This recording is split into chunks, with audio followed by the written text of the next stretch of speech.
Bizim çok çalışıp çok üretmemiz lazım.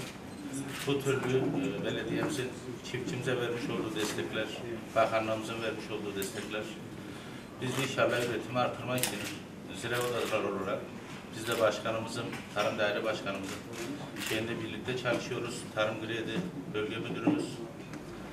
Hep birlikte biz nasıl çiftçimiz 1 kilo ürünü artırır diye oda başkanı arkadaşlarımla birlikte çalışıyoruz. Sayın Başkanıma, çiftçimin adına, kurumun adına çok teşekkür ederim. Bu vereceğimiz tohumluklarla yaklaşık 90.000 dekar alanın ekilişini hedefliyoruz.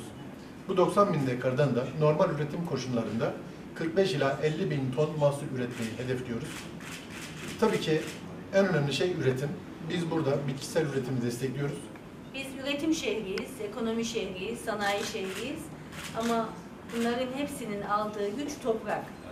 Bu şehrin en büyük gücü toprağın çiftçisi, güneşi ve toprağa dayalı sanayisi. Dolayısıyla Büyükşehir Belediyesi olarak artık benim her yerde söylediğim altyapı belediyeciliği bitmiş gibi.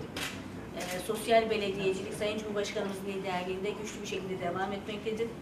Kültürel belediyecilik güçlü bir şekilde devam etmektedir. Kimlikli şehirler, huzurlu, sağlıklı, mutlu şehirler bizim en büyük hedefimizdir. Çünkü artık şehirler yarışıyor. Bu şehrin en büyük gücü de toprağıdır, topraktan aldığı güçtür. Ve bugün UNESCO gastronomisi eğer onaylandıysa, bu toprak olmasaydı, bu güneş olmasaydı, bu çiftçi olmasaydı, bu Anadolu'nun kadını olmasaydı bunu başaramazdı. Toprağını berekete dönüştürmesi gerekiyor.